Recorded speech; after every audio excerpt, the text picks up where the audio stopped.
আল্লাহর এক দরবেশ বান্দা এক বট গাছের নিচে বিশ্রাম করতেছিলেন আর সূরা মুলক পড়তেছিলেন। এই আয়াতের কাছে এসেছেন, হাল তারা মিন ফুতুর, দেখতে পাও কোনো ভুল? শুয়ে শুয়ে বলতেছে, আল্লাহ তোমার সৃষ্টি জগতে তো ভুল ধরার কোনো উপায় নাই, কেউ ধরতে পারবে না, তবে আমার চোখে একটা জিনিস বেমানান মনে হয়। ভুল ধরতে কারো ক্ষমতা নেই, একটা জিনিস আমার কাছে বেমানান লাগে। একা একা বলতেছে, সেটা হলো এই, তুমি তাল গাছ বানাইছো যেমন তালও সেই রকম বড়, বেল গাছ যেমন বেলও বড়, নারকেল গাছ যেমন নারকেলটাও বড়, কিন্তু এত বড় বিরাট বট গাছ, ফল একেবারে এতটুকু এতটুকু, এইটা একটু বেমানান লাগতেছে। এই চিন্তা করতেছে দরবেশ সাহেব, হঠাৎ করে একটু বাতাস এসে গাছের ডাল আন্দোলিত হয়েছে, একটা আধা পাকা বটের ফল অনেক উঁচু থেকে ছিঁড়ে এসে দরবেশের নাকের উপরে পড়ছে, নাকটা জ্বলে উঠছে। দরবেশ সাহেব বলছে, আস্তাগফিরুল্লাহ, আল্লাহ এটা তো ফল না, এটা আমার চিন্তার জবাব। আমি চিন্তা করতেছি গাছ আনমান ফল হয় নাই, তাল গাছ যেমন ফল যেমন, বট গাছ যেমন ফল যদি ওই আকারে হইতো, ফলটা যে পজিশন নিয়ে আমার নাকে পড়ছে, এতে তো আমার নাকও যাইতো মাথাও যাইতো। সুতরাং আল্লাহ রাব্বুল আলামিন তার সৃষ্টি জগৎকে আপন কুদরত দিয়ে সুন্দর করে সৃষ্টি করেছেন।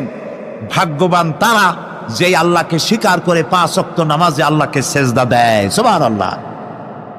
আর শিক্ষক নামের, শিক্ষিত নামের কলঙ্ক ওই সব মুসলমান যারা মুসলমানের ঘরে জন্মগ্রহণ করে নিজেকে নাস্তিক বলে পরিচয় দেয়, নিজেকে যারা বামপন্থী বলে পরিচয় দেয়। মুসলমান তা আবার বামপন্থী, আস্তাগফিরুল্লাহ। কোরআনে কারিমে আল্লাহ তাআলা বলেছেন, আসহাবুল ইয়ামিন আসহাবুশ শিমাল, ডানপন্থী আর বামপন্থী। রাসূলুল্লাহ বলেছেন, বাম হাতে খায় শয়তান, তোমরা বাম হাতে খাবা না। বাম দিকের কামটাই শয়তানের, বাম দিকের কাম কার? জোরে বলেন। এই জন্য রাস্তা দিয়ে হাঁটবেন, ডান দিক দিয়ে হাঁটেন, কিছু খাইবেন ডান দিক দিয়ে খান, কিছু শুরু করবেন ডান দিক দিয়ে করেন। মুসলমানের কাজ সব ডান, ডানপন্থীদের নেতা পয়গম্বরেরা সব ডানপন্থীদের নেতৃত্ব দিয়ে আল্লাহ রাব্বুল আলামিন কিয়ামতের দিন ডানপন্থী দিয়ে নিয়ে আল্লাহর নবীরা জান্নাতে চলে যাবেন। আর বামপন্থীদের নেতা শয়তান, বামপন্থীদেরকে শয়তানের নেতৃত্ব দিয়ে সবগুলিকে জাহান্নামে নিয়ে যাবে। এই জন্য দেখবেন বামপন্থীদের যত নেতা আছে, একটা নেতাও মসজিদে যায় না, নামাজ পড়ে না। প্রিয় ভাই, সব কপাল পোড়া না হলে কোন মুসলমানের সন্তান বামপন্থী আন্দোলন করতে পারে না। হতভাগ্য, নিকৃষ্ট, জঘন্য। আল্লাহ এদেরকে হেদায়েত করুন, বলেন আমিন। জোরে বলেন আমিন। ওরা নামাজে নাই, রোজায় নাই, আল্লাহ নাই, রসুলে নাই, পরকালে নাই, মক্কায় নাই, মদিনায় নাই, ঠিক কিনা? আল্লাহ হেদায়েত নসিব করুন, বলেন আমিন।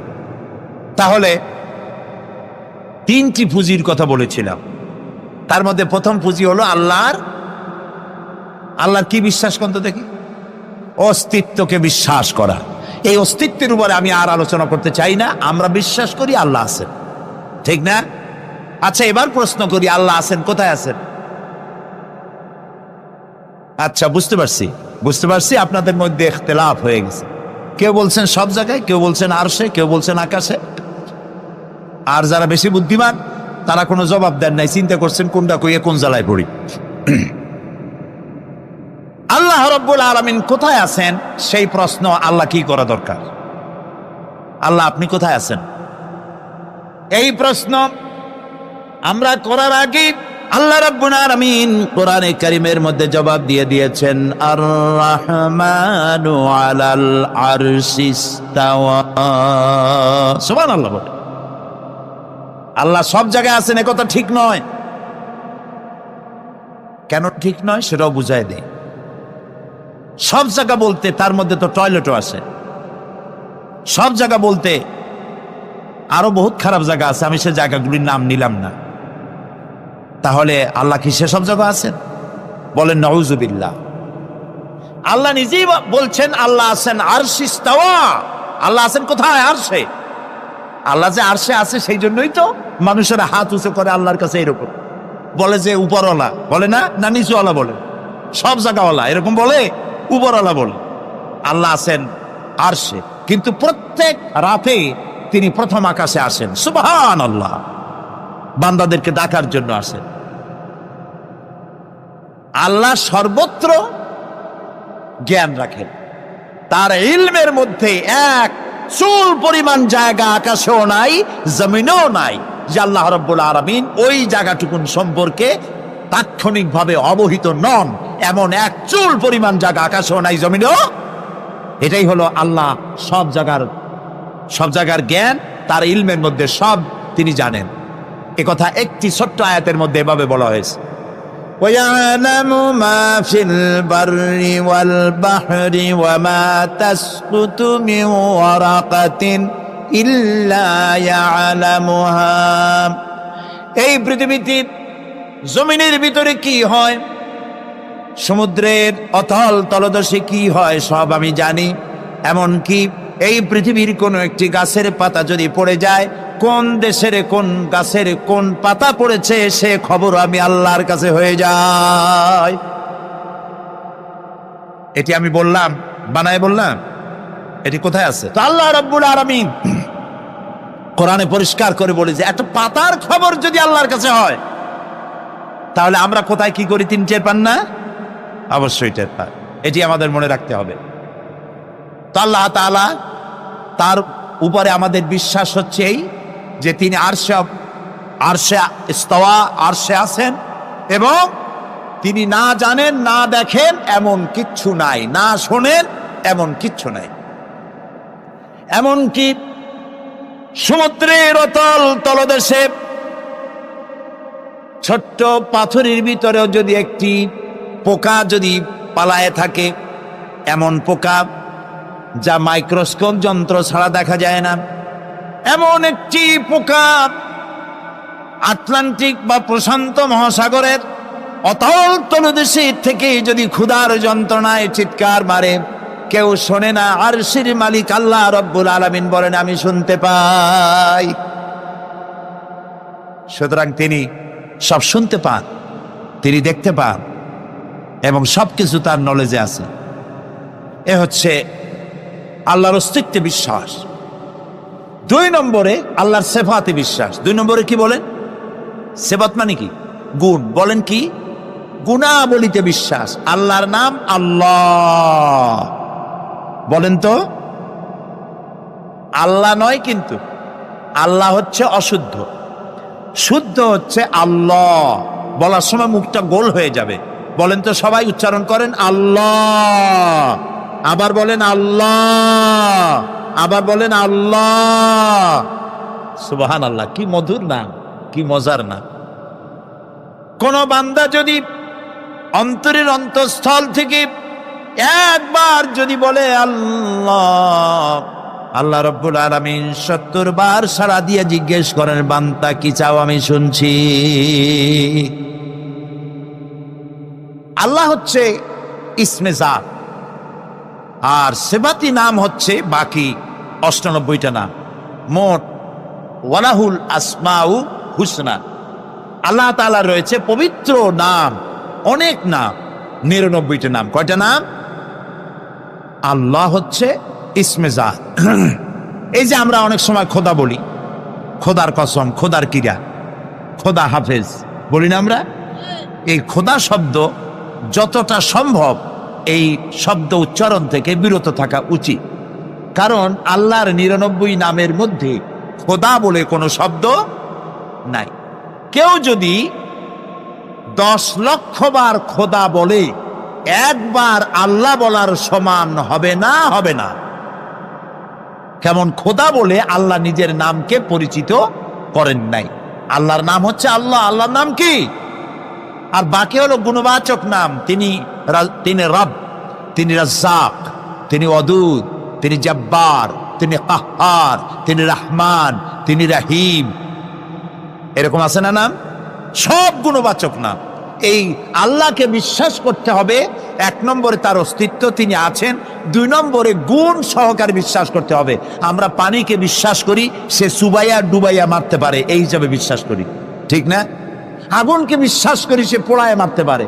সাপকে বিশ্বাস করি সে দংশন করলে আমি মরে যেতে পারি, ঠিক কিনা? এইভাবে প্রত্যেকটা জিনিসের গুণ সহকারে তাকে বিশ্বাস করতে হয়। সেই জন্য আল্লাহকে আল্লাহ আছেন এইটা শেষ কথা নয়, তার গুণ সহকারে তাকে বিশ্বাস করতে হবে। তিনি হচ্ছেন খেতে দেওয়ার মালিক, রাজ্জাক। মানে বলেন তো নামটা কি? রাজ্জাক মানে কি? রিজেক দাতা। কে রিজেক দাতা? এই জন্য রিজেক চাইতে হবে কার কাছে? আল্লাহর কাছে।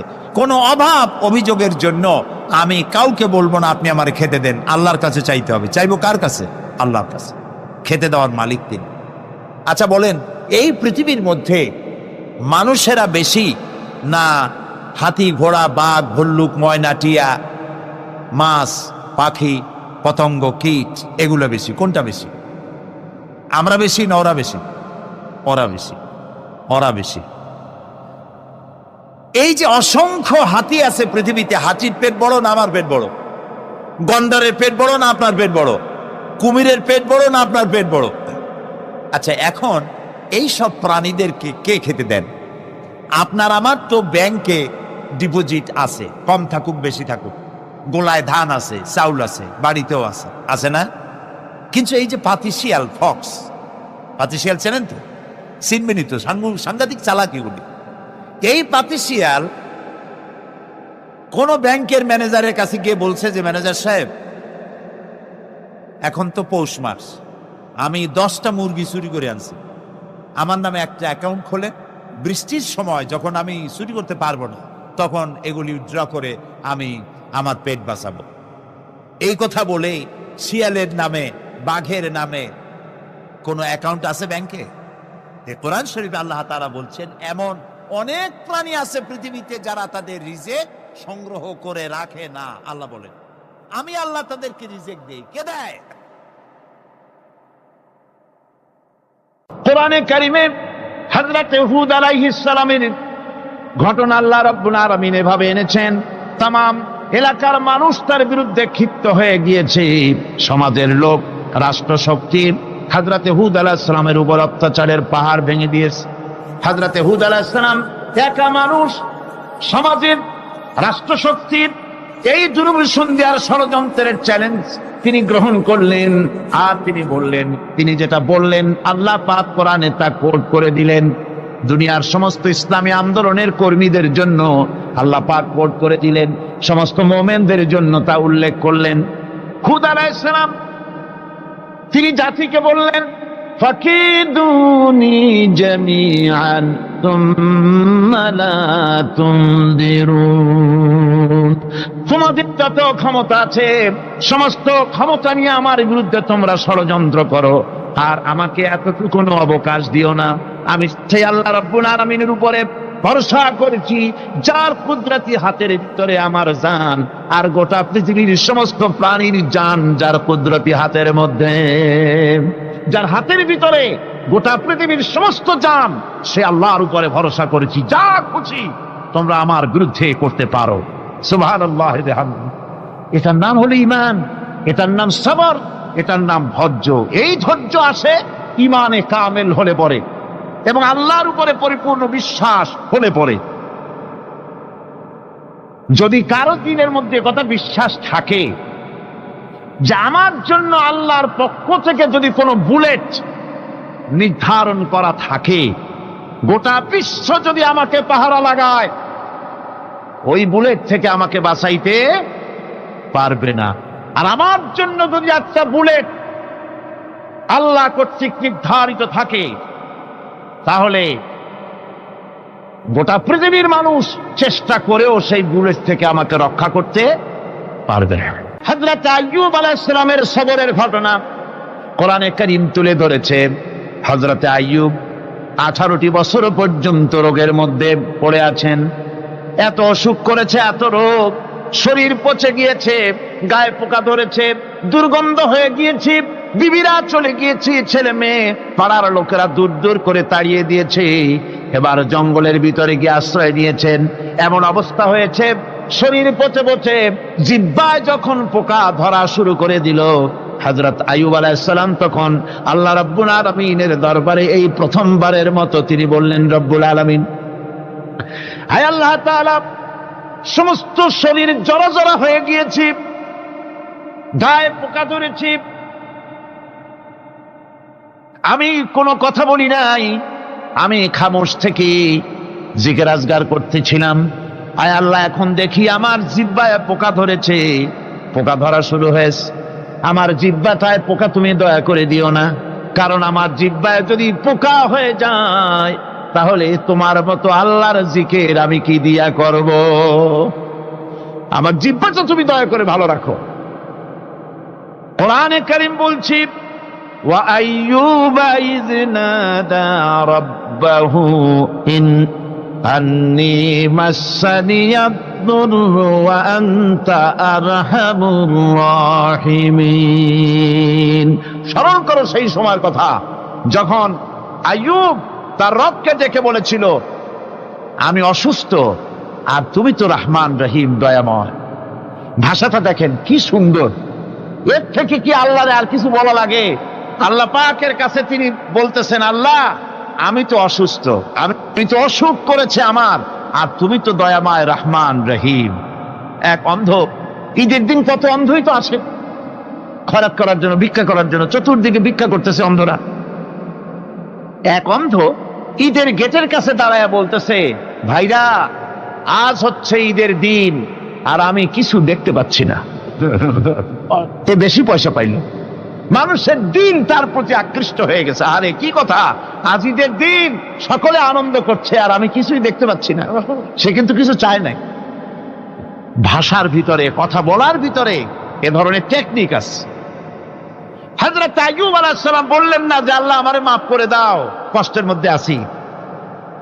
তিনি শুধু বলেছেন, রব্বুল আলামিন আমি অসুস্থ হয়ে পড়েছি, আমার অসুখ করেছে, আর তোমার নাম রহমান রহিম। এতটুকু কথা বলেছেন। আল্লাহ রাব্বুল আলামিনের দরজায়, তার দরবারে আইয়ুব আলাইহিস সালামের ডাক চলে গেছে। যায় নাই? কোন অসুবিধা আছে নাকি? কোন অসুবিধা নাই। পানির তলা দিয়া যদি কেউ ডাক দেয়, পাহাড়ের ভিতরে বসে যদি কেউ ডাক দেয়, আল্লাহ রাব্বুল আলামিন তা শুনতে পান। ইউনূস আলাইহিস সালাম মাছের পেটে বসে চিৎকার মেরেছিলেন, লা ইলাহা ইল্লা আনতা সুবহানাকা ইন্নী কুনতু মিনাজ জালিমিন। যিনি বলছিলেন, আয় আল্লাহ তাআলা আমি তোমার প্রশংসা করছি, তুমি ছাড়া উপাস্য নাই, মাবুদ নাই। আমি তোমার পবিত্রতা ঘোষণা করছি, আমি তো জালিমদের অন্তর্ভুক্ত হয়ে গেছি। বাস এতটুকুন কথাই বলেছেন। আল্লাহ পাক বলছেন, ইউনূসের ডাক তো কেউ শোনে নাই, পানির মধ্যে কেউ শোনে নাই, জমিনের কেউ শোনে নাই, মহাশূন্যের কেউ শোনে নাই, কিন্তু মাছের পেটের ভেতরে থেকে, গভীর অতল দরিয়ার তলদেশ থেকে মাছের পেটের ভিতরে বসে আমার ইউনূস যে ডাক দিল, ওই ডাক আমি আরশের মালিক আমি শুনতে পেয়েছি, আর সঙ্গে সঙ্গে জবাব দিয়েছি। ফাস্তাজাবনা লাহু ওয়া নাজ্জাইনাহু মিনাল গাম্মি ওয়া কাযালিকা নুজিল মুমিনিন। ডাকের সাড়া দিলাম, বিপদ দিয়া বাঁচায় দিলাম। শুধু ইউনূসের নাম, আল্লাহ পাক এ জায়গায় আবার ওয়াদা করলেন, দুনিয়ার যত মুমিন বান্দা আছে তারা যদি কখনো বিপদে পড়ে যায় আর আমারে যদি ডাকে, আমি এইরকম করে বিপদ থেকে বাঁচাইয়া দেব। আইয়ুব আলাইহিস সালাম যখন আল্লাহ রাব্বুল আলামিনের কাছে ফরিয়াদ করলেন, আল্লাহ পাক তখন বলছেন, কোরআনে কারীম বলছে, ফাস্তাজাবনা লাহু فكشفنا ما به من ضر وآتيناه أهله ومثلهم معهم رحمة من عندنا وذكرى للعابدين। আমি আইয়ুবের দোয়া কবুল করে নিলাম, শুধু তার পরিবার বর্গই দিলাম না, বরং আরো কিছু নিয়ামত আমি তাকে দান করে দিলাম। এবং তাই জন্য যেহেতু তারা ছিল আমার অনুগত বান্দা, আমার বাধ্যগত, আমি এই জন্য রহম করেছি, সমস্ত রোগ শোক আমি মাফ করে দিয়েছি। আমাদের সামান্য একটু জ্বর হয়, যদি 2-3 দিন জ্বর হয়েছে, জ্বর ছাড়ে না, বলে যে এত ভালো ভালো কাজ করি তারপর আমার এত জ্বর হওয়া লাগে। অমুকরা এত পাপ করে, তা তো কিছুই হয় না। খালি আল্লাহ আমার চোখে দেখলো, আমার বউর অসুখ, আমার অজুমুড়ি সারি না। ভাইরা, আপনি ঠিক পান না যে কি গুনাহ আপনি করেন। কোরআনে কারীম বলছি, ওয়ামা আসাবাকুম মিন মুসিবাতিন ফাবিমা কাসাবাত আইদিকুম ওয়া ইয়াফু আন কাসীর। যত বিপদ তোমাদের উপর আছে সব দুই হাতের কামাই করা। আর আমি তো অনেকগুলো ক্ষমা করে দেই। তোমরা যত পাপ করো, আকাম করো, সবগুলির শাস্তি যদি দুনিয়ায় দিতাম, শ্বাস করার সময় পেতে না। অসুখ হলেই অধৈর্য হয়ে যেও না, ধৈর্য ধরো। আল্লাহ পাক বলেন, শুধু আইয়ুব নয়, ওয়া ইসমাঈল ওয়া ইদরিস ওয়া দাল কিফলি কুল্লুম মিনাস সাবিরিন। এইভাবে করে ইসমাঈল, ইদ্রিস, জুলকিফল সবাই ছিল ধৈর্যশীল। জোরে বলেন সুবহানাল্লাহ। ধৈর্যের চরম পরাকাষ্ঠা ছিলেন তিনি। কোরআনে কারীম নবীদের এই কথাগুলি আমাদের শোনাচ্ছেন। হযরত ইয়াকুব আলাইহিস সালাম, কলিজার টুকরা সন্তান হযরত ইউসুফ আলাইহিস সালামের জন্য তার মনটা পাগল ছিল। এত সুন্দর করে আল্লাহ তারে বানাইছিলেন, এত তিনি ছিলেন সৌন্দর্যের পিরামিড, যারে দেখলে চোখ ফিরানো যায় না। এমন সুন্দর সুপুরুষ, যারে দেখি সেই যুগের সুন্দরী যুবতী মেয়েরা রূপের মোহে পড়ে নিজেদের আঙ্গুলগুলি কেটে ফেলে দিয়েছিল। রূপের মোহে এমন অবশ হয়ে গেছে, আঙ্গুল কেটেছে, হাত কেটেছে, টের পায় নাই। আবার ভুল বুঝবেন না, দুনিয়ার সেরা সুন্দর পুরুষ ইউসুফ আলাইহিস সালাম, তা কিন্তু রাসূলের চাইতে বেশি নয়। হযরত উম্মুল মুমিনিন আয়েশা রাদিয়াল্লাহু তাআলা আনহা তিনি বলেছেন, যেই সব সুন্দরী রমণীরা ইউসুফ আলাইহিস সালামকে দেখে রূপের মোহে পড়ে নিজেদের আঙ্গুলগুলো কেটে ফেলেছিল, ওরা যদি আমার হাবিবকে দেখতো, ওরা যদি আল্লাহ রাসূলকে দেখতো, তাহলে হাত কাটতে কাটতে কোন ফাঁকে দিয়ে কলিজা কেটে ফেলে দিত, ওরা টের পেত না। আবার বন্ধুগণ, হযরত আইয়ুব আলাইহিস সালাম সন্তানের মায়া, অন্যান্য ভাইরা হিংসায় পড়ে গেল, তারা নিয়ে তাকে কুয়ায় ফেলে দিল। সেখান থেকে তারা একটা ছাগল বা কোনো পশু জবাহ করে তার রক্ত মাখাইয়া জামা এনে হাজির করে দিল হযরত ইয়াকুব আলাইহিস সালামের সামনে, যে তারে নিয়ে খেলা করতে গিয়েছিলাম, আমরা খেলায় লিপ্ত ছিলাম, বাগে খাইয়া ফেলাইছে। এগুলি কি গপ্প? এগুলি কি কোরআন? আল্লাহ পাক শোনাচ্ছেন, বিশ্ববাসীকে শোনাইছেন। সূরা ইউসুফের চাইতে এত সুন্দর উপখ্যান গোটা পৃথিবীতে আর নাই। সুবহানাল্লাহ। অনেকে ইউসুফ জুলাইখার কেসা খুব মজা করে পড়ে, ফুর্তি করে, প্রেমের গল্প পড়ে। এটা কোনো প্রেমের গল্প নয়। ইউসুফ আলাইহিস সালাম, জুলাইখা ইউসুফ আলাইহিস সালামের জন্য কাঁদতে কাঁদতে চোখ কানা হয়ে গেছে। এরপর ইউসুফ আলাইহিস সালাম জুলাইখারে পাওয়ার জন্য পাগল হয়ে গেছে। নাউজুবিল্লাহ, এটা হয়নি কখনো। তিনি আল্লাহর পয়গম্বর। আর আল্লাহ কেমনে তারে বাঁচিয়েছেন? যখন জুলাইখা ঘরের ভিতরে সুন্দর করে যৌন উন্মাদনামূলক চিত্র অঙ্কিত করে ঘরের মধ্যে আটকায় দিয়েছে, তালা লাগায় দিয়েছে, আর নিজে যৌন দীপক কাপড় চোপড় পরেছে না পরার মতোই। সে যুগের সুন্দরী মেয়ে জুলাইখা।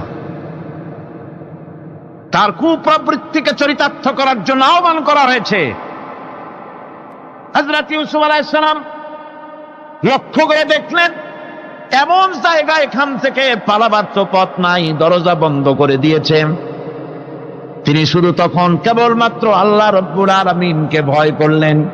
আল্লাহকে ভয় করে আল্লাহর নাম নিয়ে যখন তালাবদ্ধ দরজার দিকে দৌড় দিয়েছেন, আল্লাহ রব্বুল আলামিন আপন কুদরতে তালাগুলি খুলে দরজা তার জন্য উন্মুক্ত করে দিলেন।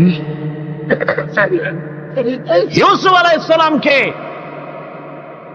ফালাই দিয়ে এভাবে করে কাপড় এনে দিল তার সামনে, রক্তমাখা কাপড় পেয়ে হযরত ইয়াকুব আলাইহিস সালাম সন্তানদের মুখে কাহিনী শুনে তিনি কি বললেন? কোরআনে কারীম তা কোট করেছে। তিনি চিক দিলেন না, ফাল দিলেন না, ফিট হয়ে পড়লেন না। তিনি বললেন, কলিজার টুকরা সন্তান তার মরার খবর শুনেছেন? তিনি বললেন কি? ফাসাবরুন জামিলুন ওয়াল্লাহুল মুস্তাআনু আলা মা তাসিফুন। আমি উত্তম সবর অবলম্বন করব। তোমরা যে কাহিনী রচনা করেছো এর বেলায় আমি আল্লাহর কাছে সাহায্য চাই। আমি উত্তম সবর অবলম্বন করব। আমার ভাইয়েরা, 11 ভাই মনে করেছিল ইউসুফ আলাইহিস সালামকে মরণ কুয়ায় ফালায় দিছি। তারা তো ঠিক পায় নাই এটা মরণ কুয়া না, এটা হচ্ছে একটা সুড়ঙ্গ, যাকে ইংরেজিতে বলে টানেল। এটা এমন একটা সুড়ঙ্গ, ওরা মনে করেছে মরণ কুয়া, কিন্তু আল্লাহ রাব্বুল আলামিন এই কুয়াতে এমন বানালেন, ওরা একদিকে ফালায় দিল মরণ কুয়ায়, এ কুয়ার আর এক মুখ দিয়া আল্লাহ রাব্বুল আলামিন ইউসুফ আলাইহিস সালামকে নিয়ে মিশরের সিংহাসনে বসায়া দিলেন। এটা মরণ কুয়া নয়, এটা রাজ সিংহাসনে বসার সুড়ঙ্গ পথ। ইউসুফ আলাইহিস সালাম আজ প্রেসিডেন্ট, সুবহানাল্লাহ, প্রেসিডেন্ট হয়ে বসে আছেন। ওদিকে কেনানে অভাব লেগে গেছে, সেখানকার মানুষেরা সাহায্য নিতে এসেছে, ওই 11 ভাইও আসছে। হযরত ইউসুফ আলাইহিস সালাম দেখেই চিনে ফেলেছে, ওরা কিন্তু তখনও ঠিক পায় নাই। হযরত ইউসুফ আলাইহিস সালাম চিনে ফেলেছেন। এখন কি করা উচিত? সবগুলাকে ঠ্যাং উপরের দিকে উঠাইয়া তারপরে সমানে ধোলাই দেওয়াই তো স্বাভাবিক ছিল, আমাদের মতো মানুষ হইলে, ঠিক কিনা? ঠিক তো বলবেনি, অভ্যাস তো এটাই। হযরত ইউসুফ আলাইহিস সালাম তাদের সামনে পরিচয় দিলেন। তারা যখন বুঝতে পারল, লজ্জায় তাদের মাথা হেট হয়ে গেল। হযরত, তারা এক তো লজ্জা, আর 2 নম্বরের ভয়, জান নিয়া কেনানে কেউ ফিরে যাইতে পারবো না। এখন অবস্থা হয়েছে যে জীবনই যায় নাকি এখানে। হযরত ইউসুফ আলাইহিস সালাম ভাইদের এই করুণ দুরবস্থা বুঝতে পারলেন, বুঝে চরম ধৈর্য ধরে তিনি কি বললেন? তিনি বললেন, লা তাসরিবা আলাইকুমুল ইয়াউম। ও ভাইরা, তোমাদের বিরুদ্ধে আমার কোনো পাপ নাই, দুঃখ নাই, বিদ্বেষ নাই, হিংসা নাই, আল্লাহর রাস্তায় মাফ করে দিলাম। আল্লাহু আকবার, সুবহানাল্লাহ। এর নাম পয়গম্বর। এর নাম কি? পয়গম্বর। কিসের লেনিন, কিসের মার্কস?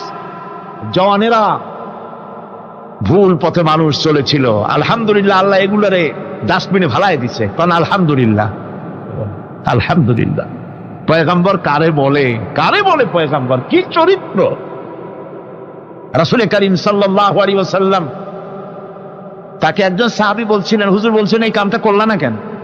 সাহাবী বললেন, হুজুর আপনি যদি চোখের ইশারায় বলতেন মুখ দিয়ে না কইয়া, তাও তো আমি কামটা করে ফেলতাম, আমি তো বুঝি নাই।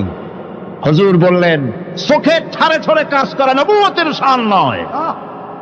আল ওয়াদুহু ওয়াস সারাহা, নবীরা যা করেন তা ডাইরেক্ট, কোনো বক্রতা নাই, স্পষ্ট কথা। আমার ভাইরা, হযরত ইউসুফ আলাইহিস সালাম বিনিয়ামিনকে কাছে নিয়ে পরিচয় দিলেন তার ভাইদের সামনে।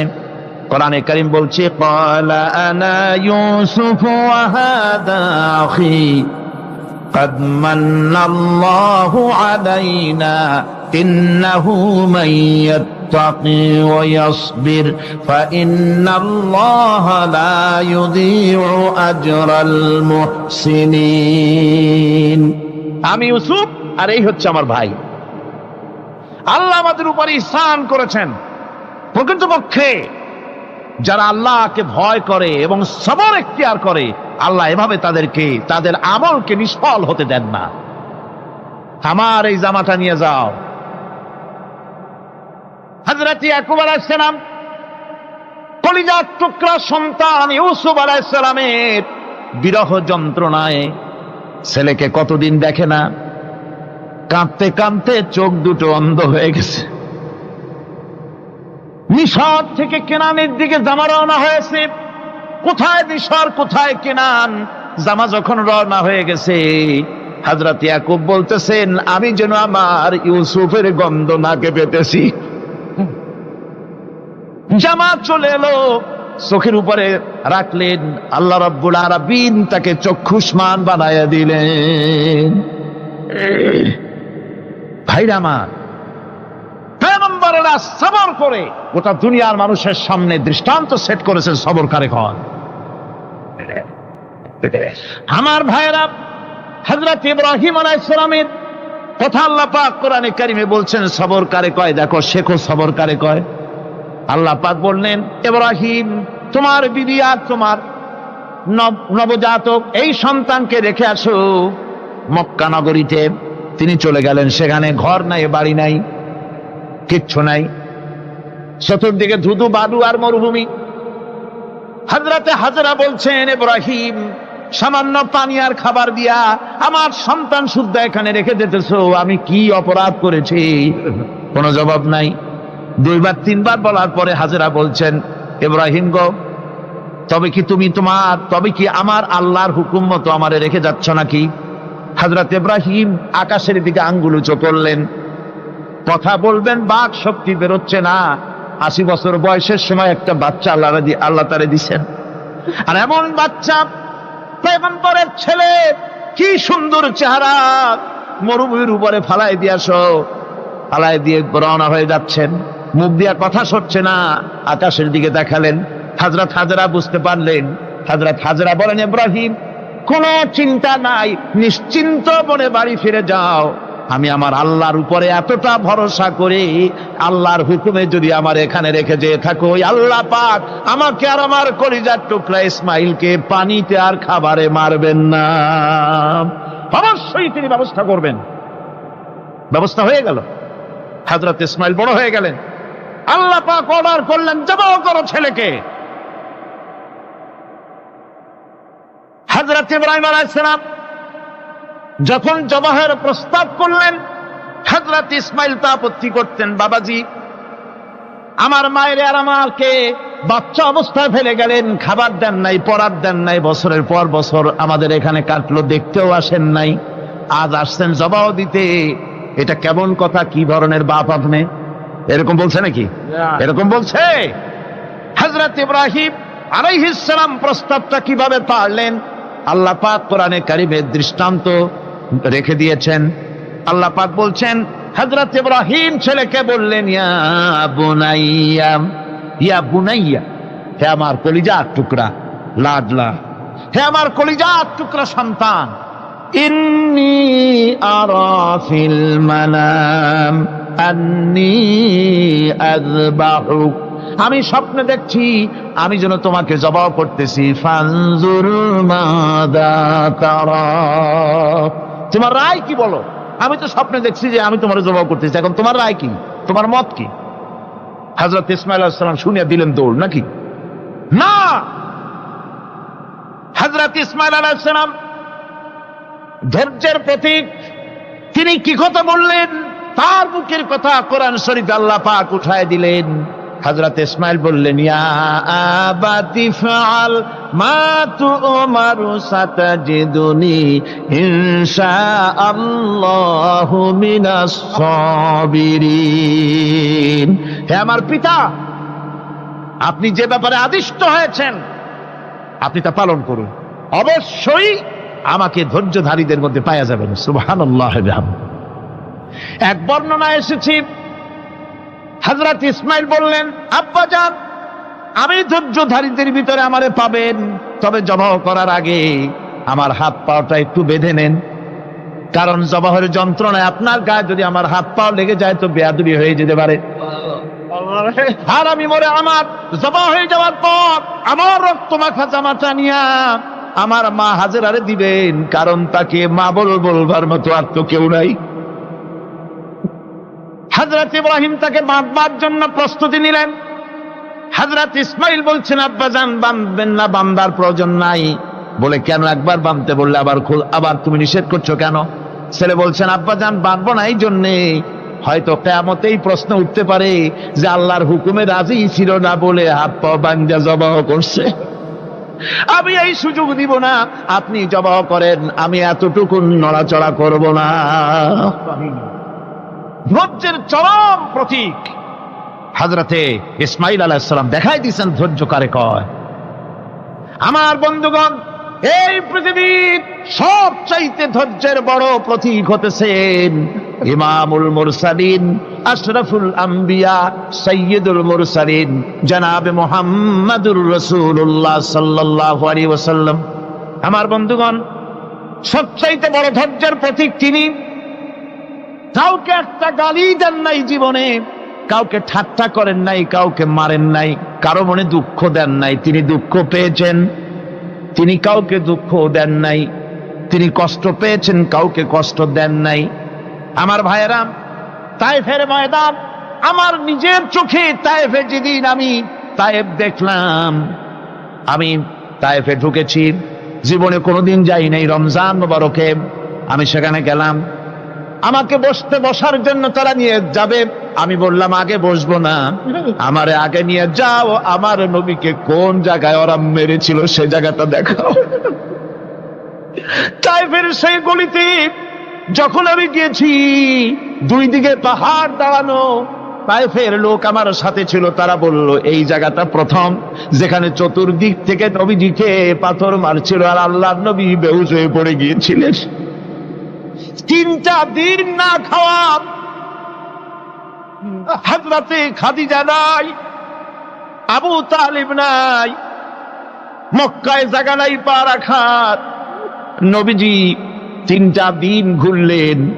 নেতারা বলল তুমি যদি নবী হবে তো এতিম হলে কেন? আল্লাহ নবী বানাবার জন্য কি একটা ধনী মানুষ পায় নাই? তোমার মতো এতিম আর গরিবের নবী বানাইলো কেন? আল্লাহ নবী 3 দিন পর যখন দেখলেন কেউ দাওয়াত শোনে না, কেউ মানে না, কেউ গ্রহণ করে না, তখন তিনি নেতাদের অনুরোধ করলেন, ঠিক আছে দাওয়াত তো কবুল করলে না, তবে একটা কাজ করো, অন্তত আমি যে তায়েফে আসছিলাম এই খবরটা মক্কায় দিও না, ওরা আরো অত্যাচার বাড়ায় দেবে। এই কাফিরগুলি খবর তো মক্কায় পাঠালো, আর সমস্ত যুবকদেরকে লেলিয়ে দিল। যুবকেরা চতুর্দিকে দাঁড়াইছে, রাসূলকে পাথর মারা শুরু করে দিল। আমি যখন রেল লাইনের থেকে হাঁটি, যখন রেল লাইন কোনো সময় দেখি, রেলের পাথরগুলি, রেল লাইনের পাথরগুলি দেখলে আমার মাথায় যেন কেন তায়েফের কথা মনে এসে যায়। আরে মানুষের গায়ে পাথর মারলে কি অবস্থার সৃষ্টি হয়? পাথর নূরের শরীর, রহমতের শরীর, কিটি কিটি রক্ত ঝরছে। নবীজিকে জোর করে উঠাইয়া জবরদস্তি করে হাঁটার জন্য তারা ধাক্কা মারতেছে। আবার কিছুদিন গিয়ে নবীজি আবার বেহুশ হয়ে পড়েছেন, এইখান থেকে আবার উঠাইছে, আবার ধাক্কা মারতেছে। 3 নম্বরের আর একটা জায়গা আছে যেখানে ভাঙ্গা একটা মসজিদ। তায়েফের লোকেরা আমাকে বলল এই জায়গাটা হলো শেষ জায়গা যেখানে রাসূল করিম 3য়-বারের মতো বেহুশ হয়েছিলেন, এখানেই হুজুরের রক্ত ঝরেছে বেশি। 2 রাকাত নামাজ পড়লাম, সিজদায় পড়ে এমন কান্না কাঁদলাম আল্লাহর কাছে। নবীজি যখন হুঁশ এসেছে, হযরতে জিবরাইল বলেন, ইয়া রাসূলুল্লাহ, আপনার এই কষ্ট দেখে ফেরেশতারা কাঁদতেছে, আপনি অনুমতি দিয়ে দেন এই 2 পাহাড়কে মিলাইয়া সমস্ত তায়েফবাসী কাফেরগুলি মাটির সাথে মিশাইয়া দেই।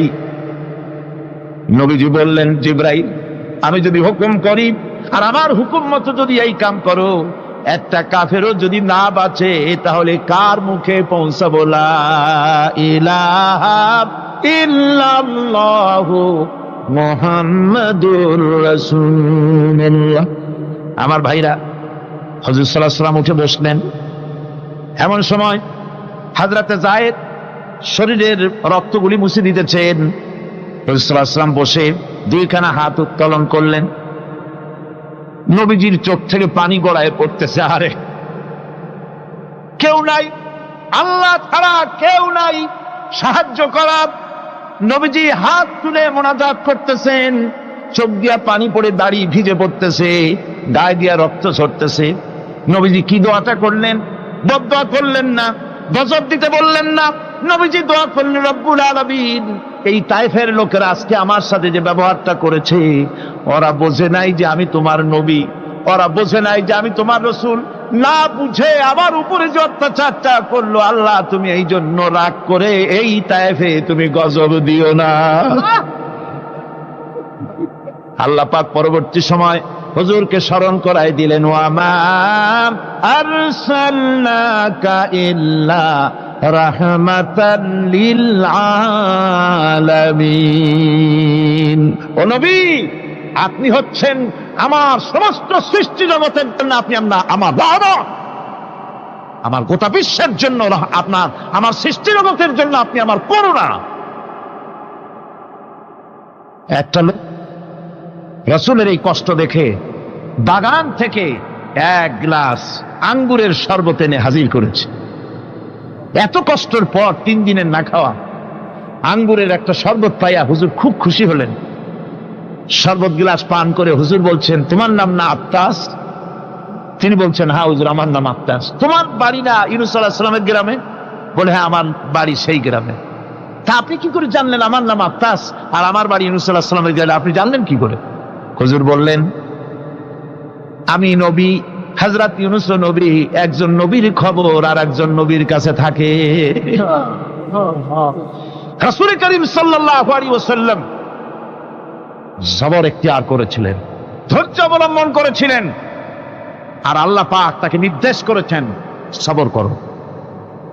ওয়াত্তাবি' মা ইউহা ইলাইকা ওয়াসবির হাত্তা ইয়াহকুমাল্লাহ।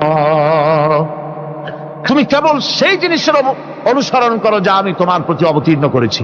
আমি আপনার উপরে যেটা অবতীর্ণ করেছি ওটার অনুসরণ করুন, আর সবর ইখতিয়ার করুন যতক্ষণ না আল্লাহর পক্ষ থেকে চূড়ান্ত ফয়সালা না আসে। ধৈর্য ধরুন, ধৈর্য ধরুন। আমার ভাইরা, কাফেরদের নির্যাতনের মোকাবেলায় আল্লাহ পাক তার হাবিবকে সান্ত্বনা দিয়েছেন। যখন কাফেররা নির্যাতন করতেছে, হারে হযরতে বেলাল নির্যাতিত, হযরতে সুমাইয়া নির্যাতিতা, হযরতে খাব্বাব, হযরতে হুবায়ব, হযরতে আম্মার রিদওয়ানুল্লাহি তাআলা আলাইহিম আজমাইন, এত মার হতেছে। হযরতে ওমর হযরতে খাব্বাব রাদিয়াল্লাহু তাআলা আনহুকে খোলা গায়ে দেখে বলছিলেন, খাব্বাব রে, তোমার পিঠে এত গর্ত কেন? এত গর্তওয়ালা পিঠ তো আমি মানুষের দেখি নাই, এত চিকুন কোমরওয়ালা মানুষও তো দেখি নাই। তিনি বলেছেন, ওমর, তুমি কি ভুলে গেছ? ইসলাম কবুল করার অপরাধী কাফির বেঈমানেরা আগুন জ্বালায়া আংটা আগুনের উপরে আমাকে চিৎ করে শোয়াছে। আমি যেন নড়াচড়া করতে না পারি সেজন্য আমার বুকের উপরে পাথর চাপা দিয়ে রেখেছিল। গায়ের চর্বি আর রক্ত গলে গলে পড়ে আগুন নিবেছে, আর আগুন গোশত পুড়ে যে পিঠের মধ্যে প্রবেশ করেছিল আজও পর্যন্ত পিঠের সেই গর্ত সেরে যায় নাই। এভাবে অত্যাচার হচ্ছিল সাহাবীদের উপর। আল্লাহ রাব্বুল আলামিন তার হাবিবকে সান্ত্বনা দিলেন, ওয়াসবির ওয়ামা সাবরুকা ইল্লা বিল্লাহি ওয়ালা তাহজান আলাইহিম ওয়ালা তাকু ফি যায়কিম মিম্মা ইয়ামকুরুন। হে রাসূল, সবরের সাথে কাজ করতে থাকুন। আপনার এই সবরের তৌফিক তো আল্লাহই দিয়েছেন, আর ওদের সমস্ত ষড়যন্ত্র, ওদের অপকৌশলে আপনি দুঃখিত হবেন না, চিন্তা করবেন না, ভারাক্রান্ত হবেন না। আপনি নিশ্চিত থাকুন। ওয়াসবির লিহুকমি রাব্বিকা ফাইন্নাকা বিআয়ুনিনা। হে নবী, আপনার রবের চূড়ান্ত ফয়সালা আসা পর্যন্ত ধৈর্য ধারণ করুন। আপনি তো আমার চোখের সামনে। সুবহানাল্লাহ, সুবহানাল্লাহ। আপনি আমার চোখের সামনে। কে আপনাকে কি করবে আমি দেখবো না? সুবহানাল্লাহ। মন্ত্রী যদি, এই সলিমুদ্দিন মার্কা মন্ত্রী যত আছে, এই মন্ত্রীরা যদি কয় ব্যথাতে ভয় কিসে? আমি তোকে দেখছি না? সাহসটা কেমন বাড়ে, কেমন বাড়ে সাহস। আরে কোনো মন্ত্রী ছাতা মাথা না, কোন প্রেসিডেন্ট রাজা বাদশা না, আকাশ আর জমিনের মালিক আমার আল্লাহ রাব্বুল আলামিন বলছেন, হাবিব, কোন চিন্তা নাই, আপনি আমার চোখের সামনে। ওরা চায় আপনাকে দুনিয়া থেকে মিটাই দিতে, আর আমি চাই ওয়ারাফানা লাকা যিকরাক, আপনার প্রশংসা তো হবে গোটা বিশ্ব জুড়ে, সর্বত্র ছড়িয়ে যাবে আপনার নাম। সুবহানাল্লাহ বিহামদিহি। আল্লাহ পাক অন্যত্র বলেছেন, ওয়ালাকাদ কুযযিবাত রুসুলুম মিন ক্বাবলিকা ফাসাবারু আলা মা কুযযিবু ওয়া উযু হাত্তা আতাহুম নাসরুনা। হে মুহাম্মদ সাল্লাল্লাহু আলাইহি সাল্লাম, আপনার পূর্বে অসংখ্য নবী রাসূল এই পৃথিবীতে আসছে এবং জুলুম আর নির্যাতনের শিকার তারা হয়েছেন। অবশেষে তাদের প্রতি আল্লাহর সাহায্য এসেছে। সুতরাং আপনাকেও ধৈর্য ধারণ করতে হবে। ধৈর্য ছাড়া কোনো পথ নাই। ধৈর্য আপনাকে ধারণ করতেই হবে। আর এই ধৈর্য ধারণ করলে পরে আল্লাহর চূড়ান্ত ফয়সালা আসবে, তখন আল্লাহ পাক মেহেরবানি করবেন। আমার ভাইয়েরা, এই ধৈর্য পৃথিবীর সমস্ত পয়গম্বররা ধৈর্য অবলম্বন করেছেন, কখনো অধৈর্য হন নাই। দিন কায়েমের সংগ্রামে নবী রাসূলগণ দারুণ ভাবে সবর ইখতিয়ার করেছেন। বৃদ্ধবাদীদের সকল রকমের নির্যাতন, অপকৌশল, ষড়যন্ত্র, এই সব কিছু মোকাবেলা করেছেন ধৈর্যের নীতি অবলম্বন করি। কখনো ধৈর্যচ্যুতি তাদের মধ্যে ঘটেনি, বরং আল্লাহ রাব্বুল আলামিন তাদের প্রতি সন্তুষ্ট হয়েছেন।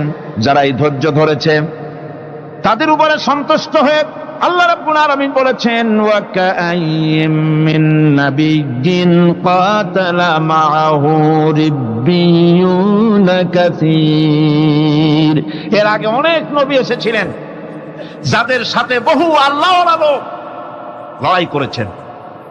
ফামা ওয়াহানু লিমা আসাবাহুম ফি সাবিলিল্লাহি ওয়া মা যাআফু ওয়া মাস্তাকানু। আল্লাহর পথে তাদের উপর যত বিপদ এসেছিল তারা হতাশ হয়ে পড়েন নাই, দুর্বলতা দেখাননি, বাতিলের সামনে মাথাও নত করেন। ওয়াল্লাহু ইউহিব্বুস সাবিরিন। আর আল্লাহ পাক ধৈর্যশীল যারা, তাদেরকে আল্লাহ পাক ভালোবাসেন। আমার ভাইরা, ধৈর্যের পরিচয় রাসূল করিম সাল্লাল্লাহু আলাইহি ওয়াসাল্লাম উহুদের ময়দানে যখন আক্রান্ত হয়ে গেলেন, চতুর্দিকে কাফেররা ঘিরে ধরেছে, বাঁচার কোনো পথ নাই। সাহাবায়ে কেরাম রাসূলকে পাহারা দিলেন। যারা রাসূলকে পাহারা দিতে দাঁড়ায়ছেন, জীবন দিয়া পাহারা দিতে দাঁড়ায় গেছে, রাসূলের দিকে মুখ দিয়া, পিঠটা বাইরের দিকে দিয়ে রাসূলকে পাহারা দেওয়া শুরু করেছেন। হুজুরকে পাহারা দিতে যারা দাঁড়িয়েছিলেন, কাফের কর্তৃক নিক্ষিপ্ত কি তীরগুলি এসে যখন বিঁধতেছিল, শুধু একজন সাহাবী হযরত তালহার পিঠের ভিতরে রাসূলকে হেফাজতের জন্য 80টা তীর একজনের পিঠের মধ্যে দিয়ে ঢুকেছে। এক অসতর্ক মুহূর্তে নবীজির দান্দান মোবারক শহীদ হয়ে গেল, শিরস্থান ভেঙে গেল, লোহার কড়া প্রবিষ্ট হয়ে গেল কপালের ভিতরে। হুজুর মাথা ঘুরে পড়ে গেলেন। হযরত আবু উবাইদা রাদিয়াল্লাহু তাআলা আনহু হুজুরের মস্তক মোবারককে কোলে করে নিয়ে তারপরে বহু কষ্ট করে মাথা থেকে লোহার কড়া বের করলেন। এবার ওই কড়ার ছিদ্র দিয়ে রক্ত আসতেছে, মুখ দিয়ে রক্ত পড়তেছে, দাড়ি ভিজে যাচ্ছে।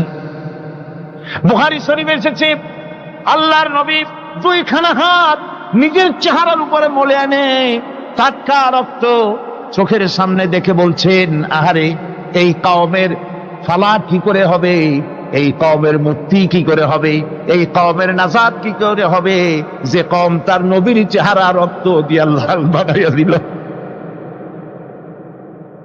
নবীজি বললেন, আল্লাহুম্মা গফিরলি কওমি ফাইন্নাহুম লা ইয়ালামুন। আয় আল্লাহ পাক, আমার এই কওম বুঝতে পারে না, ওদেরকে মাফ করে দাও। খবর ছড়িয়ে গেল নবীজি শহীদ হয়ে গিয়েছেন। খবর ছড়িয়ে গেল চতুর্দিকে, মদিনায় খবর ছড়িয়ে গেল। মানুষ পাগলের মতো দৌড়ানো শুরু করে দিল। এক মেয়ে লোক দৌড়াচ্ছে উহুদের দিকে। কয়েকজন সাহাবীর সঙ্গে দেখা, তারা জিজ্ঞেস করলেন, দৌড়াও কেন মহিলা, যাও কই? কয় উহুদের দিকে যেতেছি। কয় যায় তো কোনো লাভ নাই, যেহেতু তোমার যে স্বামী এসেছিলেন জিহাদের ময়দানে তিনি তো শহীদ হয়ে গেছেন। মহিলা বলতেছে, কে শহীদ হয়েছে শুনতে চাই না, আগে বলো নবীজি কেমন আছে। আবার কিছুক্ষণ পর আর কয়েকজনের সঙ্গে দেখা, তারা বলছে, মেয়ে লোক দৌড়াও কই? যাচ্ছি উহুদের দিকে। তারা বলছেন যে কোনো লাভ নাই, তোমার যে দুইটা কলিজার টুকরা সন্তান উহুদে এসেছিল দুটোই শহীদ হয়ে গেছে। মা বলতেছে, ও সাহাবী, কে শহীদ হয়েছে শুনতে চাই না, তাড়াতাড়ি করে বলো আল্লাহর নবী মুহাম্মদ রাসূলুল্লাহ সাল্লাল্লাহু আলাইহি ওয়াসাল্লাম কেমন আছেন। দৌড়াতে দৌড়াতে উহুদের মাঠে সাহাবায়ে কিরাম পরিবেষ্টিত, আল্লাহর নবীর কাছে গিয়ে হুজুরের জীবিত চেহারা মোবারকের দিকে তাকায়া মেয়ে লোকটি কাঁদতেছে আর বলতেছে, ইয়া রাসূলুল্লাহ, আমার স্বামী মরা শোক, আমার কলিজার টুকরা দুইটা সন্তান মরা শোক আমার কলিজা থেকে মুছে গেছে, আপনি বেঁচে আছেন, তামাম মুসলমানদের চাইতে বড় সান্ত্বনার রায়। ভাইরা আমার, রাসূল করিম সাল্লাল্লাহু আলাইহি ওয়াসাল্লাম এভাবে করে ধৈর্যের পরিচয় দিয়েছেন। গালাগালি দেন নাই, রাগ করেন নাই, বদদোয়া করেন নাই। সুবহানাল্লাহ কোন, সুবহানাল্লাহ। ভাইরা আমার, এই সবর এমন মহান বৈশিষ্ট্য, এর মধ্যে রয়েছে জিহাদের ময়দানে যদি লোক কম হয় আর যদি তাদের মধ্যে সবর থাকে, বেশি সংখ্যক লোকের উপরে আল্লাহ পাক সবরকারীদেরকে বিজয়ী করে দিবেন। কোরআনে কারীমে রব্বুল আলামিন বলেন, কাম মিন ফিয়াতিন কালিলাতিন গালাবাত ফিআতান কাসীরাতাম বিইذনিল্লাহ আল্লাহু মা'আস সাবিরিন। এমন ঘটনার বহু নজির আছে যে কম সংখ্যক লোকেদের উপরে আল্লাহ পাক, বেশি সংখ্যক লোকেদের উপর আল্লাহ পাক কম সংখ্যক লোকদেরকে জয়ী করে দিয়েছেন। আল্লাহু মা'আস সাবিরিন, আর আল্লাহ আছে ধৈর্যশালীদের সাথে। আল্লাহ আছে কাদের সাথে? দেখেন না বদরের কামটা, বদরের ময়দান, 313 জন মুসলমান, অস্ত্রপাতি নাই, সামান্য সামান্য অস্ত্র, আর কাফেরেরা এসছে হাজারেরও বেশি। আমার বন্ধুগণ, ধৈর্য কত বড় কাম দিল, ধৈর্য ধারণ করেছেন তারা, আল্লাহর উপরে ভরসা করেছেন। আল্লাহ রাব্বুল আলামিন অস্ত্রের কাজ কি দিয়া করায় দিলেন।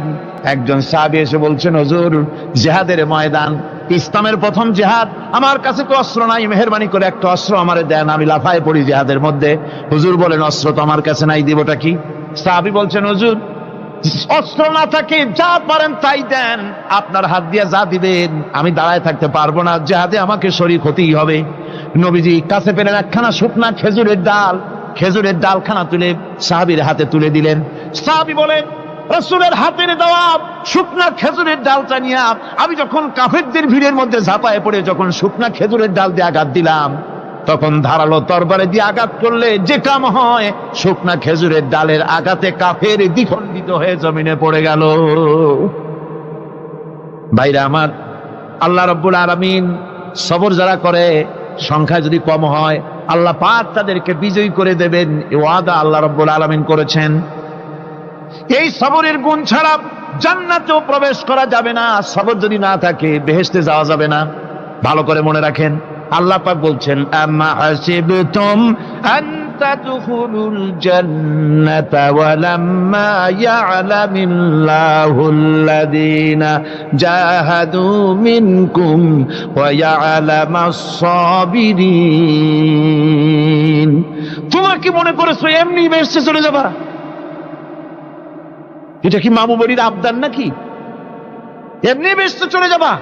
অথচ আল্লাহ রাব্বুল আলামিন এখনো দেখেন নেননি যে তোমাদের মধ্যে কারা জিহাদ করতে প্রস্তুত, কারা তোমাদের মধ্যে জিহাদ করে জান দেওয়ার জন্য প্রস্তুত, আর কারা ধৈর্যধারী, এটা তো আল্লাহ এখনো দেখে নেন নাই। সুতরাং হক এবং বাতিলের সংগ্রামে লিপ্ত হতে হবে। আল্লাহ দেখতে চান কারা জীবন দিতে চায়।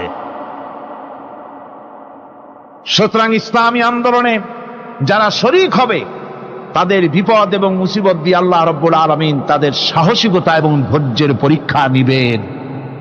কোরআনে কারীম বলছে, وَلَنَبْلُوَنَّكُمْ حَتَّى نَعْلَمَ الْمُجَاهِدِينَ مِنكُمْ وَالصَّابِرِينَ وَنَبْلُوَ أَخْبَارَكُمْ।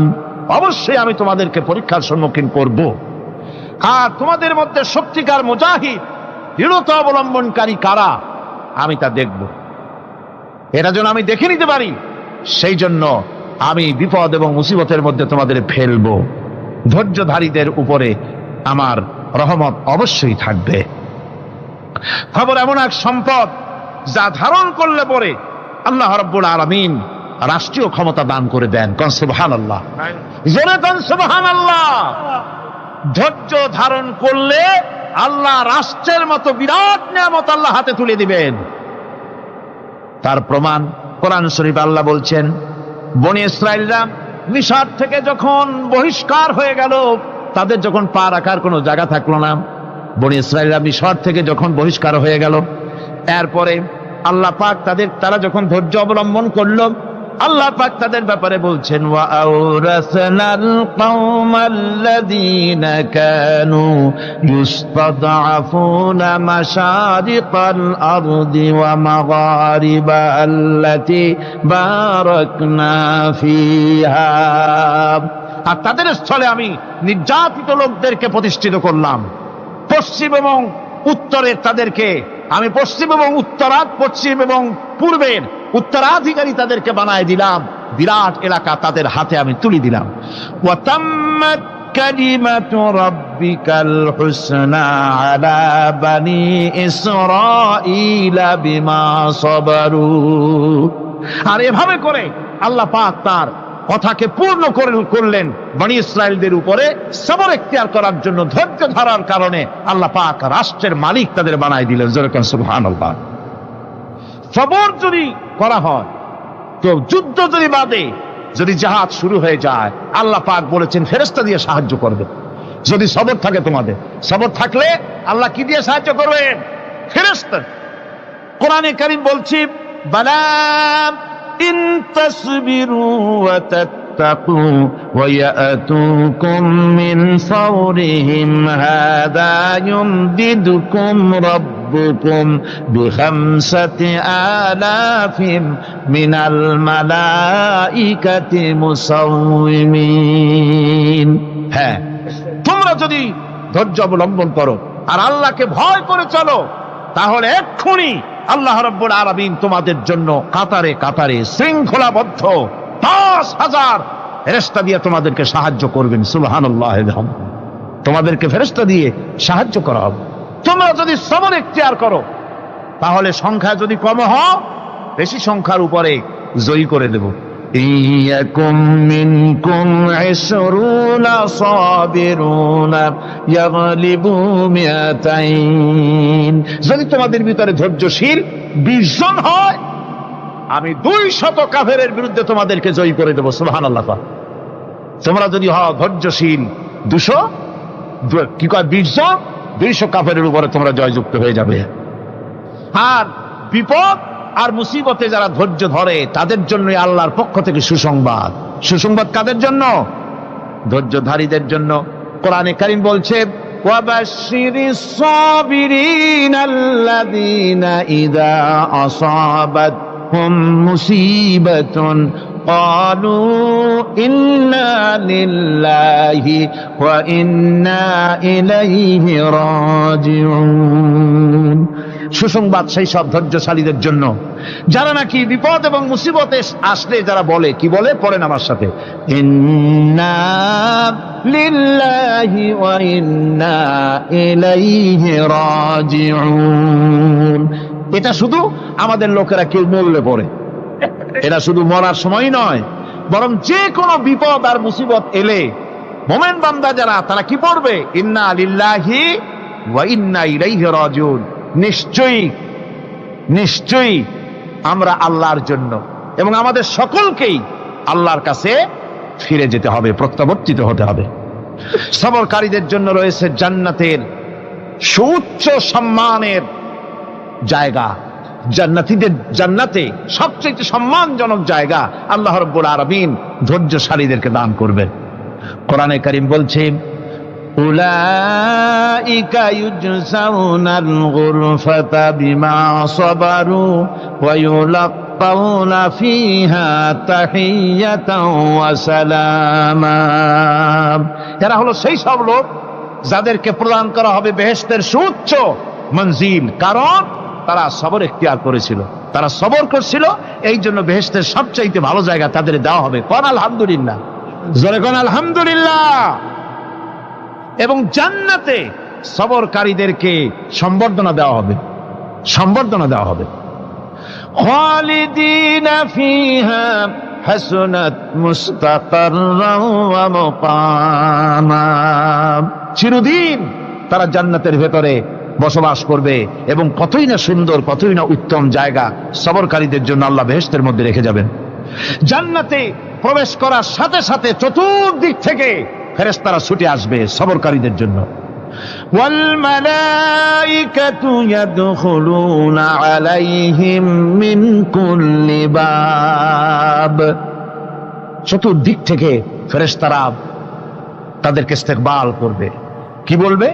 সালামুন আলাইকুম বিমা সাবারতুম ফানি'মা উকবাদ-দার। তোমাদের প্রতি শান্তি বর্ষিত হোক, কারণ তোমরা পৃথিবীতে সবর অবলম্বন করেছিল। কতই না উত্তম জায়গা, কতই না সুন্দর জায়গা আল্লাহ রাব্বুল আলামিন সবরের বিনিময় তোমাদেরকে দান করেছেন। সুতরাং এই সবর হচ্ছে মুসলমানদের জন্য সবচেয়ে বড় নিয়ামত। আজ আমার তো মনে হয় পৃথিবীতে মুসলমানরাই সবচেয়ে বেসবর। ট্রেনে যাবে, বসা নিয়ে বেসবর, টিকিট নিয়ে বেসবর, বাসের মধ্যে বেসবর, বাজারে যাবে বেসবর, স্কুলে যাবে বেসবর, যেখানে যান সব জায়গায় আমরা বেশি অধৈর্য, ঠিক কিনা কর? সামান্য সামান্য জিনিস নিয়ে ঝগড়া করা, মারামারি করা, এই হচ্ছে আমাদের ট্র্যাডিশন। ধৈর্য অবলম্বন করতে হবে জীবনের সকল ক্ষেত্রে। এই ধৈর্য আমাদেরকে রক্ষা করতে হবে। এই ধরনের ধৈর্য যদি আমরা অবলম্বন করতে পারি, তাহলে আল্লাহ পাক বলছেন উলাইকাল্লাযীনা সাদাকু ওয়া উলাইকা হুমুল মুত্তাকুন।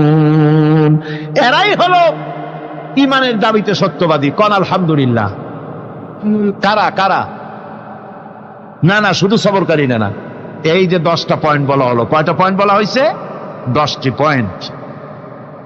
সেই 10টি পয়েন্ট যারা পালন করবে এরা হলো ঈমানের দাবিতে সত্যবাদী, আর এরাই হচ্ছে প্রকৃতপক্ষের মুত্তাকি। আমরা মুত্তাকি বুঝি দাঁতে ছাতা, দাড়ি টাড়ি আশ্রয় না, জাব্বা জুব্বা গায়ে দিয়ে কোনো জায়গায় পড়ে থাকে। হ্যাঁ, এটা বড় মুত্তাকি, খুব পরহেজগার। সালার চট্টর যদি পড়ে তাহলে তো আরো বড় পরহেজগার। জি, আর যদি কাপড় চোপড় মোটেও না থাকে তাহলে তো খাজা বাবা হয়ে গেল। জি, নাউযুবিল্লাহ মিন যালিক। আর আল্লাহ বলছে মুত্তাকি কারে কয় শোনো, এরে কয় মুত্তাকি যাদের মধ্যে এই 10টা গুণ আছে। এই 10টি সত্য যদি সম্পাদন করতে পারি, যদি আমল করতে পারি, জীবন ধন্য হয়ে যাবে। সেই 10টি কথা আমি আবার আপনাদের স্মরণ পটে তুলে দিতে চাই, প্যাকেট করে পকেটে উঠাই দিতে চাই, যেন বাড়ি নিয়ে যেতে পারেন। 1 নম্বর হচ্ছে 10টি পয়েন্টের 1 নম্বর আল্লাহর প্রতি ঈমান। 1 নম্বরে আল্লাহর প্রতি ঈমান, 2 নম্বরে পরকালের প্রতি ঈমান, 3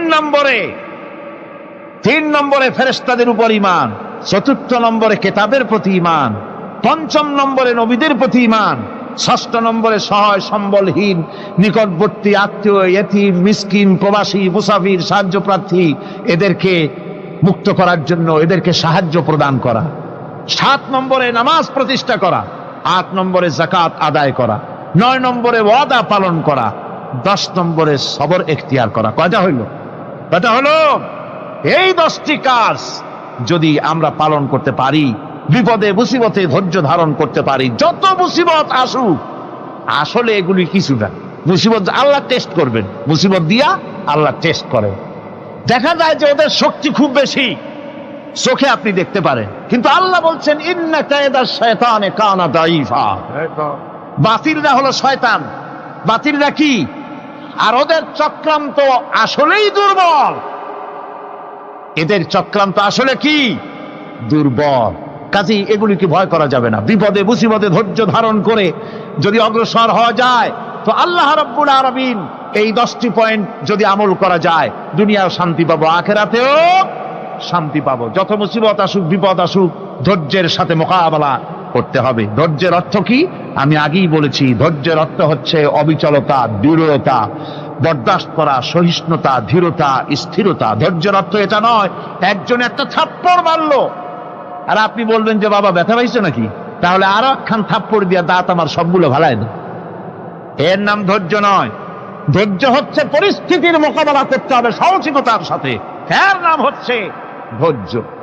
ওই যে আমি একটা দৃষ্টান্ত দিয়ে থাকি। এক সাপ একবার মুরিদ হয়েছিল এক পীর সাহেবের কাছে। পীর বলছিলেন যে না, আমি তো এইসব সাপ টাপ মুরিদ বানাই না। কয় না হুজুর, আমারে বানান। তারপরে মুরিদ বানায় কিছু অজিফাতারে শিখাই দিল, আর বললো খবরদার কাউকে দংশন করবা না।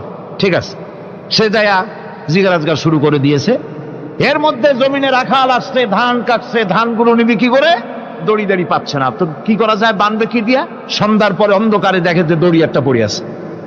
ও যে কি দড়ি তা তো ওরা বোঝে না, ওইটারে নিয়া ধানরে ফেসাইয়া লেজ দিয়ার মাথা দিয়ে এরকম করে বাসেটারে দিয়ে বাঁধছে। সাপ তখন বলতেছে, হায় হায় রে, কেবল যে মুরিদ হইছি, তা না হলে তুই ঠিক পাইতি যে আমি কি ধরনের দড়ি।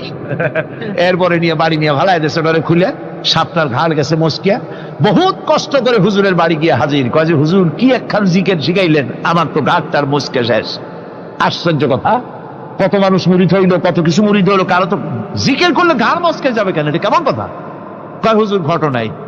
আরে বেটা ঘটনা এইটা, তুই কি করছিলি? কয় যে আপনি যে নিষেধ করছেন দংশন করতে, আমি তো দংশন করতে পারিনি। আরে বেটা, দংশন করতে নিষেধ করছিলাম, ফোঁস করতে তো নিষেধ করি নাই।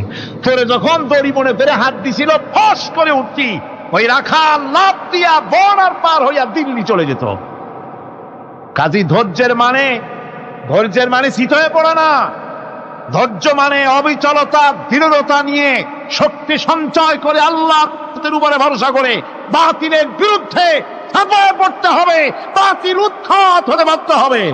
অনাটনে, বিপদে, মুসিবতে আর হক আর বাতিলের সংঘর্ষ চলাকালীন ধৈর্য ধারণ করা, এটা হলো সবচাইতে একটা বড় কোয়ালিটি। কোরআনে কারিমে সবর শব্দটি সবচাইতে বেশি ব্যবহার করা হয়েছে। সর্বাধিক ব্যবহৃত শব্দ কোনটি? সবর।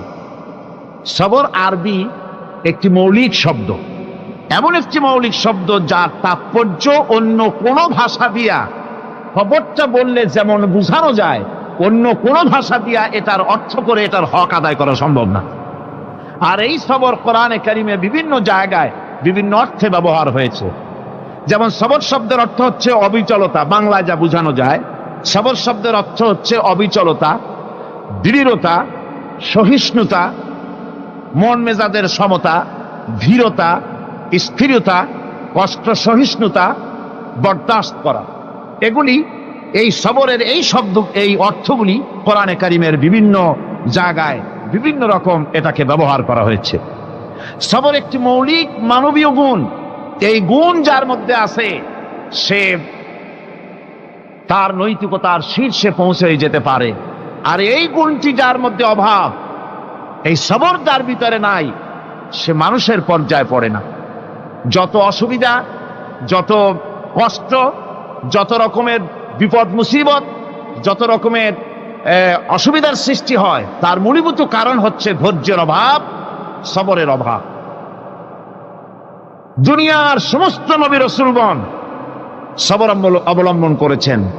তারা ছিলেন সবরের মূর্ত প্রতীক। সবর কাকে বলে দুনিয়াবাসীকে তারা তা দেখিয়ে দিয়েছেন। নিজ নিজ কওমের কাছ থেকে যখন কওমের কাছে নবীরা দাওয়াত দিয়েছেন, ইসলামের দ্বীনের দাওয়াত দিয়েছেন, তখনই সমাজপতিরা, রাষ্ট্রশক্তি তাদের উপরে, নবীদের উপরে ভেঙে পড়েছে, অত্যাচার করেছে। আল্লাহর পয়গম্বরেরা এই সমস্ত অত্যাচারের মোকাবেলায় চরম ধৈর্যের পরিচয় দিয়েছেন। কোরআনে কারিমে উল্লেখ করা হয়েছে, অত্যাচারের মোকাবেলায় আম্বিয়ায়ে কেরাম যা বলেছেন সেটা হলো এই, ওয়ামা লানা আল্লা নাতাওয়াক্কালা আলাল্লাহি ওয়া ক্বাদ হাদানা সুবুলানা। আল্লাহ পাক বলেন, পয়গম্বরেরা বলেছেন আমরা আল্লাহর উপরে ভরসা করব না, তো কার উপরে ভরসা করব? তিনিই তো আমাদেরকে সঠিক পথ দেখিয়েছেন, সঠিক রাস্তা আমাদের দেখিয়েছেন, সুতরাং তার উপরেই তো আমরা ভরসা করব। ওয়ালানাসবিরান্না আলা মা আদাইতুমুনা ওয়া আলাল্লাহি ফালিয়াতাওয়াক্কালিল মুতাওয়াক্কিলুন। তোমরা আমাদের যে সব কষ্ট দাও, পীড়ন দাও, সেজন্য আমরা ধৈর্য অবলম্বন করব। তোমরা আমাদেরকে কষ্ট দিচ্ছ, আমরা ধৈর্য অবলম্বন করব আর ভরসা করব কেবলমাত্র তার উপরে যে আল্লাহ রাব্বুল আলামিন আমাদেরকে নবী করে পাঠিয়েছেন, সেই ভরসা করতে হলে সেই আল্লাহর উপরেই তো ভরসা করা উচিত। আমরা সেই আল্লাহর উপরে ভরসা করে আছি। তোমাদের যত খুশি আমাদের বিরুদ্ধে ষড়যন্ত্র করো, আমাদেরকে অত্যাচার করো। কোরআনে কারিমে হযরত হুদ আলাইহিস সালামের ঘটনা আল্লাহ রাব্বুল আলামিন এভাবে এনেছেন, তামাম এলাকার মানুষ তার বিরুদ্ধে ক্ষিপ্ত হয়ে গিয়েছে। সমাজের লোক, রাষ্ট্রশক্তি হযরত হুদ আলাইহিস সালামের উপর অত্যাচারের পাহাড় ভেঙে দিয়েছে। হযরত হুদ আলাইহিস সালাম একা মানুষ, সমাজের রাষ্ট্রশক্তির এই দুর্বিসন্ধি আর ষড়যন্ত্রের চ্যালেঞ্জ তিনি গ্রহণ করলেন। আর তিনি বললেন, তিনি যেটা বললেন আল্লাহ পাক কোরআনে তা কোট করে দিলেন। দুনিয়ার সমস্ত ইসলামী আন্দোলনের কর্মীদের জন্য আল্লাহ পাক কোট করে দিলেন, সমস্ত মুমিনদের জন্য তা উল্লেখ করলেন। হুদ আলাইহিস সালাম তিনি জাতিকে বললেন, ফাকিদুনি জামিআন তুম্মা লা তুনদিরুন। তোমাদের যত ক্ষমতা আছে সমস্ত ক্ষমতা নিয়ে আমার বিরুদ্ধে তোমরা ষড়যন্ত্র করো, আর আমাকে এতটুকু অবকাশ দিও না। আমি সেই আল্লাহ রাব্বুল আলামিনের উপরে ভরসা করেছি, যার কুদরতি হাতের ভিতরে আমার জান, আর গোটা পৃথিবীর সমস্ত প্রাণীর জান যার কুদরতি হাতের মধ্যে। যার হাতের ভিতরে গোটা পৃথিবীর সমস্ত জান, সে আল্লাহর উপরে ভরসা করেছি। যা খুশি তোমরা আমার বিরুদ্ধে করতে পারো। সুবহানাল্লাহ। এটার নাম হলো ঈমান, এটার নাম সবর, এটার নাম ধৈর্য।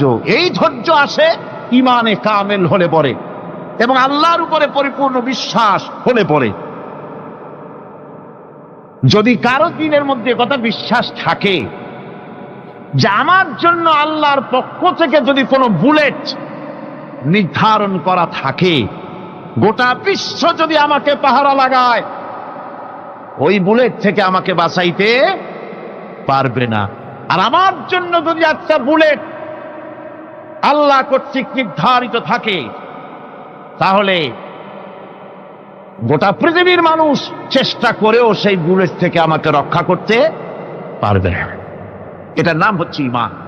এই ঈমান যখন মানুষের মধ্যে সৃষ্টি হয়ে যায়, তখন সে বিপ্লবী শক্তিতে পরিণত হয়ে যায়।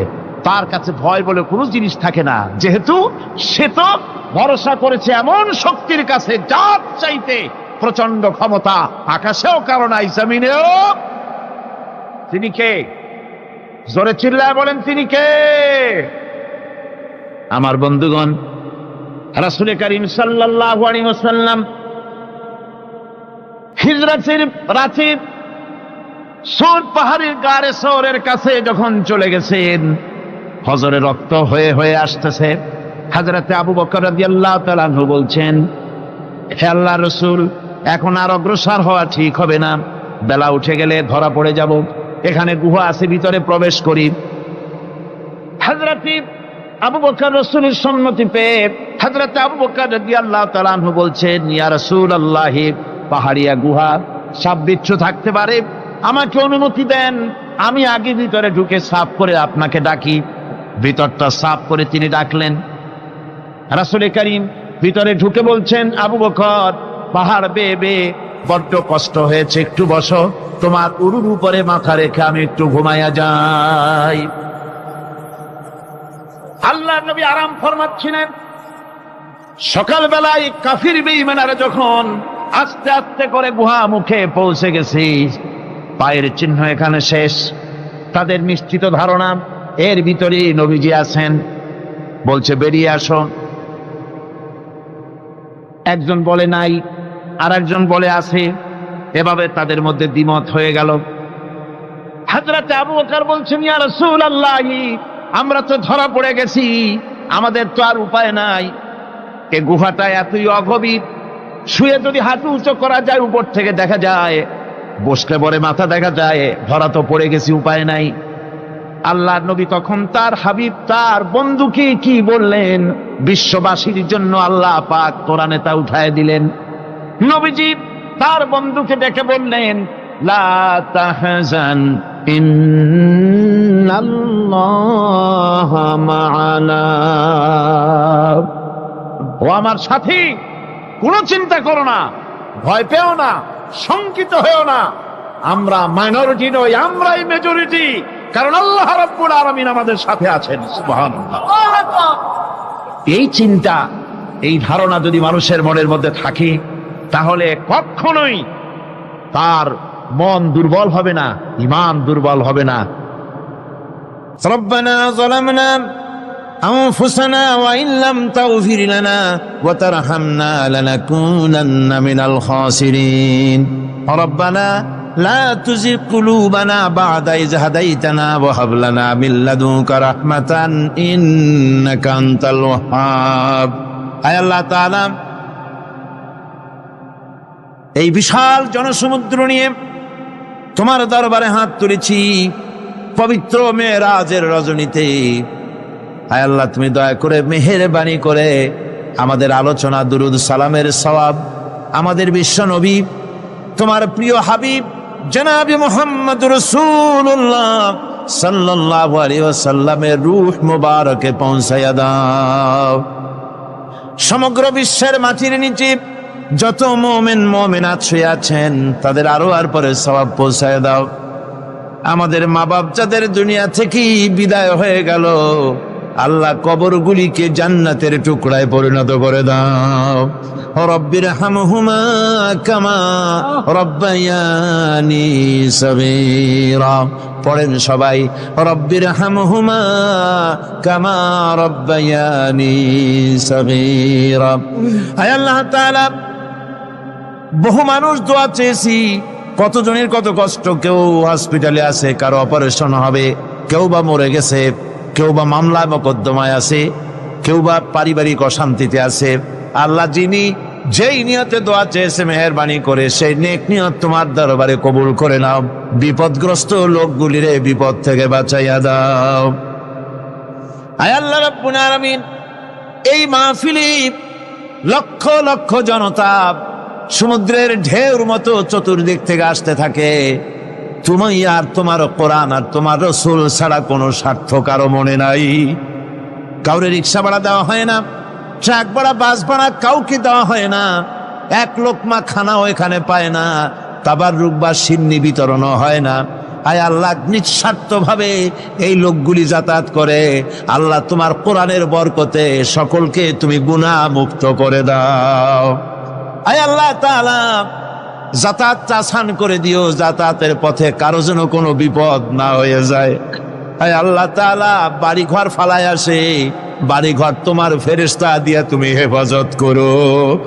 রব্বুল আলামিন, মা বোনেরাও কষ্ট করে আসে, আল্লাহ তুমি দয়া করে এ মাহফিলে যারা শরীক হয়, এ মাহফিলে কোরআনের মাহফিলে শরীক হওয়ার কারণে তোমার কাছে একটা দাবি করি। দাবিটা হলো, মেহেরবানি করে সব মানুষকে তোমার কাবা ঘর দেখাও। যারা উপস্থিত হয়েছে সকলকে তোমার হাবিবের রওজায় গিয়া সালাম দেওয়ার তৌফিক দাও। রব্বানা তাকাব্বাল মিন্না ইন্নাকা আনতাস সামিউল আলিম ওয়া তুব আলাইনা إنك أنت التواب الرحيم سبحان ربك رب العزة عما يصفون سلام على المرسلين الحمد لله رب العالمين واجعل آخر كلمتنا عند الموت لا إله إلا الله محمد رسول الله السلام عليكم ورحمة الله